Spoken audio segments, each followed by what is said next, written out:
5 साल बाद आया हूँ जबलपुर में, और मैं आ रहा था तो मुझे रास्ते में इतनी स्वच्छता नजर आई कि मैं रह नहीं पाया। और मैंने सोचा जब मध्य प्रदेश से खबर, भोपाल जबलपुर हाईवे पर बड़ा हादसा हुआ है। NH-45 पर स्थित रेलवे ओवरब्रिज का हिस्सा गिर गया।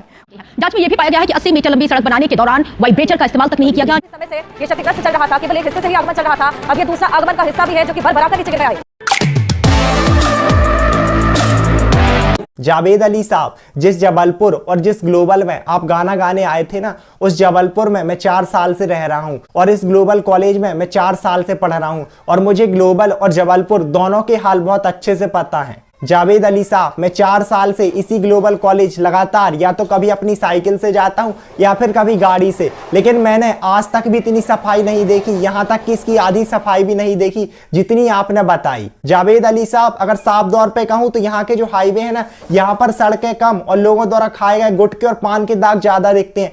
ऐसे तो यहाँ के 90% लोगों का सिविक सेंस है। इसके साथ साथ छोटी कुलियों और रस्तों की तो क्या ही बात करूं, यहाँ से अगर आप गुजरोगे ना तो रास्ता कम गड्ढा ज्यादा। जबलपुर के गढ़ा इलाके मौजूद है, जो कि स्वयं पीडब्ल्यूडी मंत्री राकेश सिंह यहाँ से विधायक हैं और उन्हीं का क्षेत्र आप मेरे पीछे जो सड़क दिखाई दे रही होगी, इस सड़क को बनाए जाने के 24 घंटे बाद इस पर बुलडोजर चला दिया गया। बुलडोजर इसलिए चला दिया गया क्योंकि यह सड़क जो है पूरी तरह से गुणवत्ताहीन बनी थी। जबलपुर से भोपाल को आपको बताएं कि नेशनल हाईवे 45 जोड़ता है। करीब 4 साल पहले ही ये बनकर तैयार हुआ था, लेकिन लापरवाही कितनी बड़ी रही है कि काफी समय से ये क्षतिग्रस्त चल रहा था, केवल एक हिस्से से ही आगमन चल रहा था। अब ये दूसरा आगमन का हिस्सा भी है जो कि भर-भरा कर नीचे गिर गया है और उसमें भी पानी भरा हुआ है, कीचड़ भरा हुआ है, मक्खियां उड़ रही हैं, लोग बीमार हो रहे हैं। दोस्तों, अगर सच कहूं तो इसमें जावेद अली साहब की भी कोई गलती नहीं है। हमारे जबलपुर का नियम ही है कि जब भी कोई स्टार आए, जब भी कोई नेता आए, रोडों को साफ करा दो, स्पेशली जिस रोड से उनको लाया जा रहा है। अगर उदाहरण की बात करूं तो सबसे अच्छा आप ग्वारी घाट को ले लो। आप नॉर्मल कंडीशन में ग्वारी घाट जाओ, एकदम फैला हुआ मिलेगा, दौने डले हुए हैं, पन्नियां बिखरी हुई हैं, सब कुछ फैला हुआ है, ना ही प्रॉपर डस्टबिन है ना ही कुछ। लेकिन जैसे ही नर्मदा जयंती आई, क्योंकि कोई स्टार आएगा, कभी कोई नेता आएगा, कभी शिवराज सिंह चौहान आएंगे,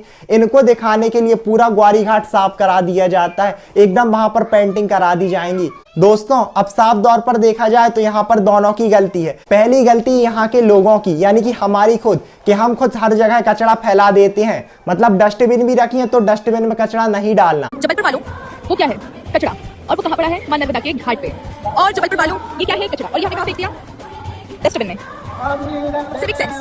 और दूसरी गलती अगर मैं कहूं तो यहाँ पर है जबलपुर नगर निगम की, जो जबलपुर नगर निगम द्वारा स्वच्छता कर्मियों पर ढिलाई दी जाती है, उसी के कारण आज और भी ज्यादा जबलपुर में कचरा फैलता है। जैसे कि इन्हीं ग्वारी घाट में आप देखो, क्यों इस नर्मदा जयंती पर इन पे आपने कड़ाई की तो पूरा ग्वारी घाट साफ हो गया। अगर यही कड़ाई यहाँ पर हमेशा की जाए तो ग्वारी घाट हमेशा साफ रहेगा और बाकी का जबलपुर भी हमेशा साफ रहेगा।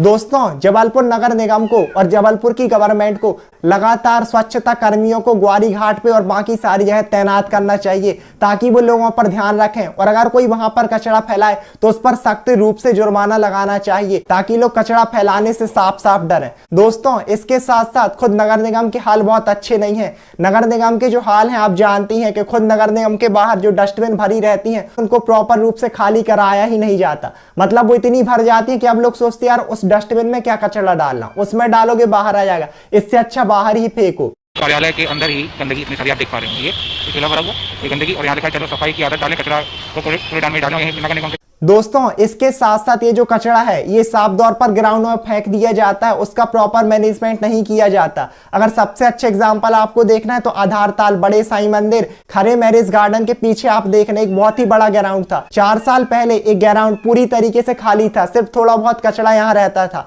लेकिन लगातार वहां इतना कचरा उल्टा गया, उसका मैनेजमेंट ही नहीं होता। आज आप देखोगे तो वो पूरा ग्राउंड कचरा घर बन गया है, मतलब आसपास बदबू फैली हुई है, लोग बीमार हो रहे हैं।